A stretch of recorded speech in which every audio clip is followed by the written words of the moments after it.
Hello student, আজকে আমরা আবৃত দশমিক সংখ্যাকে কীভাবে ভগ্নাংশে প্রকাশ করব সেই বিষয়ে আলোচনা করব।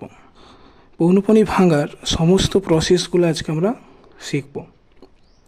তো প্রথমে কি আছে, 0.54 এবং 5 ও 4-এর মাথায় পৌনঃপুনিক। যেসব সংখ্যার দশমিকের পরে যেসব সংখ্যার পৌনঃপুনিক শুরু হবে সেই সব সংখ্যাগুলোকে বলা হয় শুদ্ধ আবৃত দশমিক সংখ্যা। তাহলে এটা একটা শুদ্ধ আবৃত দশমিক সংখ্যা।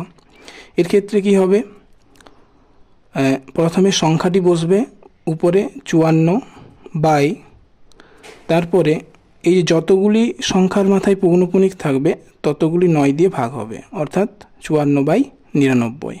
0.272 এর মাথায় পৌনঃপুনিক। তাহলে এইখানে যে দশমিকের পরে পৌনঃপুনিক শুরু হচ্ছে না, তাই এটা শুদ্ধ আবৃত দশমিক সংখ্যা নয়, এটা হচ্ছে একটা মিশ্র আবৃত দশমিক সংখ্যা। তাহলে এইটা কীরকমভাবে করব, এটা প্রথমে সংখ্যাটিকে লিখব 272। এইবারে পৌনঃপুনিকের আগে এবং দশমিকের পরে যতগুলি সংখ্যা আছে সেই সংখ্যা দিয়ে বিয়োগ করব।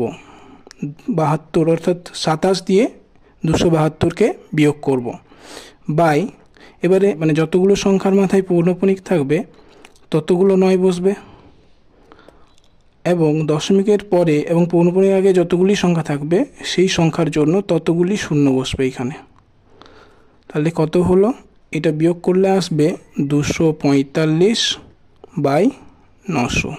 এটা প্রথমে সংখ্যাটি বসবে 3432 মাইনাস পৌনঃপুনিকের আগে যতগুলি সংখ্যা থাকবে সেই সংখ্যাটা দিয়ে বিয়োগ হবে, মানে এখানে আছে 34, তাহলে 34 দিয়ে বিয়োগ হবে বাই, এবারে যতগুলির মাথায় পৌনঃপুনিক আছে এখানে 3 এর মাথায় আর 2 এর মাথায় পৌনঃপুনিক আছে, তাই দুটো 9 মানে 99, এবং দশমিকের পরে আর পৌনঃপুনিকের আগে একটাই সংখ্যা আছে, তা এখানে একটা শূন্য বসবে।